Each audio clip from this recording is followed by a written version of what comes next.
नमस्कार, माझा India news. Bhigwan येथील पीडित तरुणीची आई अन्नत्याग आंदोलनाच्या तयारीत.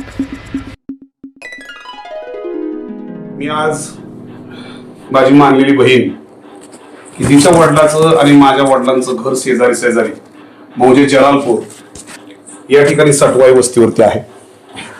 आमची बहीण लग्न होऊन या ठिकाणी आटोळ्यांच्या ह्या पवित्र खानदानीमध्ये आली आणि एक अत्यंत दाजींचा आणि आमच्या बहिणीचा एक सुंदर अशा प्रकारचा प्रपंच फुललेला असताना एक मुलगी, 2 मुलं आणि कोविडमध्ये आमचे मिहुने देवाघरी गेले.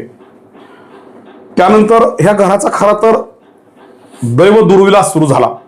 कारण इथून शेजारीच पाठीमागं मुसलमानांची वस्ती आहे आणि घरामध्ये मुलांना आजोबा नाही, वडील नाही, मोठा चुलता नाही, मोठा भाऊ नाही. अशा अवस्थेमध्ये या ठिकाणी ही माता आणि तिची आबला मुलगी ह्या दोन्ही स्त्रिया जगत असताना शेजारी हिंस्र स्वापदांची ही वस्ती, जे दररोज 2 टाइम 3 टाइम गाईचं मांस खायचं, अनेक ठिकाणी उपभोग करायचा आणि ज्यांना कुठला विधी नाही, निषेध नाही, धर्म नाही, अशा प्रकारची निकृष्ट संतती शेजारी राहत असताना त्याचा प्रादुर्भाव ह्या कुटुंबावरती झाला. आणि गेल्या अनेक वर्षापासून माझ्या ह्या अबला भाचीचं, या ठिकाणी ह्या मुलीचं या ठिकाणी प्रचंड प्रमाणामध्ये तिचं शारीरिक मानसिक शोषण करण्यात आलं. ह्या सगळ्याला तोंड देत असताना वडिलांचं छत्र नाही, आजोबांचं छत्र नाही, चुलत्याचं छत्र नाही, 2 लहान भाऊ, ह्या मुलीनं हे सगळं कसं सहन केलं असेल याची कल्पना जरी केली तरी अंगावरती शहारे येतात. आणि तो परवाचा दुर्दैवी दिवस उजाडला. लग्न जवळ आलेलं आहे. माझ्याच गावामध्ये त्या ठिकाणी एक अत्यंत चांगल्या बागायतदार घराण्यामध्ये, ज्या मुलाच्या नावावरती 30 एकर बागायत जमीन आहे, अशा चांगल्या घरामध्ये ह्या मुलीचा विवाह ठरला. आणि 22 तारखेला उद्या ते लग्न दुपारी लागणार होतं. त्या लग्नाचे प्रेषक होते या तालुक्याचे भाग्यविधाते आणि कॅबिनेट मंत्री माननीय दत्ता मामा भरणे. यावरून आपण हे जाणू शकता की एक अत्यंत कुलीन अशा प्रकारच्या घरी ही मुलगी गेलेली होती. अत्यंत चांगल्या प्रकारचा उच्च विद्याविभूषित अशा प्रकारचा नवरा तिला मिळाला होता. आणि आता तरी बाबा हा सगळा ससेमिरा सोड, आता मी कायम माझ्या आई वडिलांना घेऊन चाललेली आहे, आता माझ्या सोनेरी जीवनाची सुरुवात होते. अशा अवस्थेमध्ये हे नराधमा, तू मला ह्या विषयातून सोड. आणि म्हणून पुन्हा पुन्हा पुन्हा पुन्हा त्याला विनंती करून, त्याला फोन करून करत असताना नेमका त्या दिवशी त्या नराधमानं काळ साधला. आईला आणि धाकट्या भावाला घेऊन लग्नाची खरेदी करण्यासाठी इथून शेजारीच 2 किलोमीटरवरती भिगवणची बाजारपेठ आहे आणि त्या बाजारपेठेमधून येत असताना दबा धरून बसलेल्या त्या झहीर शेख आणि आयन शेख, जो या ठिकाणचा एक माफिया, वाळू माफिया, सँड माफिया अशा प्रकारचा जो आजार आहे, या तालुक्याचे लोकप्रतिनिधी राहुल कुल यांचं हे सगळं घनिष्ठ कुटुंब आहे. यांच्या घरामध्ये ग्रामपंचायत सदस्यत्व आहे. हा माणूस ह्याचा चिंचोली गावचा सरपंच आहे आणि राहुल कुलांचा, आमदारांचा अत्यंत जवळचा साथी आहे, जवळचा कार्यकर्ता आहे. ह्या सगळ्या गोष्टीचा गैरफायदा घेऊन राहुल दादा आपल्या पाठीमागा आहे. आणि मग हे हिंदू आपलं काय वाकडं करू शकणार आहेत? कारण आपला जो पाठीराख आहे तो आता मंत्रिमंडळात जाणार आहे, त्याला मंत्रिपद मिळणार आहे, त्याचा दबदबा आहे, त्याचा डायरेक्ट देवेंद्र फडणवीस बरोबर संबंध आहेत. आणि मग ह्यांना आपण चिटीसारखी एखाद्या माशीसारखं मसलून टाकू. आणि त्या ठिकाणी त्या आबलेचं त्या ठिकाणी बलात् अशा प्रकारचं अपहरण केलं गेलं. आमच्या ह्या बहिणीच्या डोळ्यामध्ये मिरचीची पूड टाकली गेली. तिला दांडक्याने तिच्या मांडीवरती प्रहार केला गेला. आणि हा जो मुलगा आहे, ह्या मुलाला त्या ठिकाणी मारहाण करून त्याला ढकलून दिलं. त्याच्या मोटरसायकल चावी काढून फेकून दिली गेली त्या ठिकाणी पिकामध्ये. आणि अशा अवस्थेमध्ये तिला बलात् तिच्या इच्छेच्या विरोधात नेलं आणि त्या ठिकाणी नेऊन हिप्नॉटिझम सारखे प्रकार करून त्या मुलीला त्या ठिकाणी तिचा ब्रेन त्या ठिकाणी आकर्षित केला गेला. ही मुस्लिम पद्धती आहे, बंगाली विद्या आहे. ह्या सगळ्या विषयामध्ये तिला हिप्नॉटाईज केलं गेलं.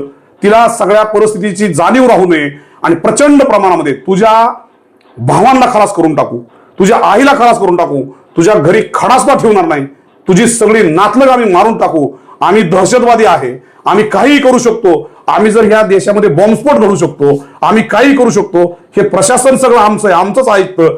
आता आबला लेकरू येते 21 वर्षाचं, आता अजून ती कॉलेज शिकतंय आणि म्हणून ती भयभीत झालेली मुलगी आता या क्षणापर्यंत त्यांच्याप्रमाणे वागते.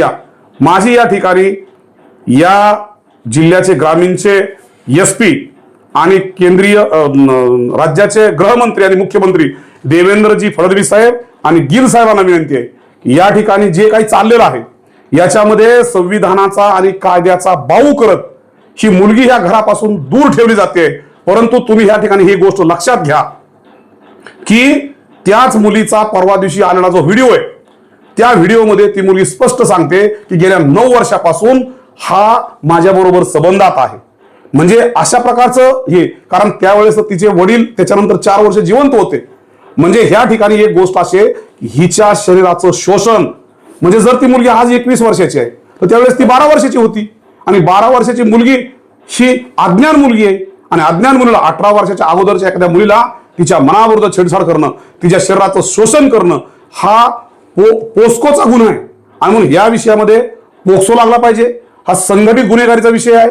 त्या लोकांना कुणीही केलं, कारण माझं या ठिकाणी अत्यंत जबाबदारीनं या तालुक्याचे लोकप्रतिनिधी राहुल कुलांवरती आक्षेप आहे. ते काय म्हणले होते की मी त्या क्षणापासून मी ह्या कुटुंबाच्या कॉन्टॅक्टमध्ये, या ठिकाणी त्या मुलीची आई आहे, तुमच्या बरोबर होते का ते कॉन्टॅक्टमध्ये? नाही, अजून त्यांचा एक कॉल सुद्धा नाही. काल महाराष्ट्रानं पाहिलं, सगळ्या टीव्हीवरती चॅनलवरती पाहिलं की राहुल कुल दादांत खोटं बोलते की त्या क्षणापासून मी त्या ठिकाणी ह्या कुटुंबाच्या कॉन्टॅक्टमध्ये, आणि या ठिकाणी त्या मुलीची आई, त्या निर्भयाची आई माझ्या शेजारी बसलेली आहे.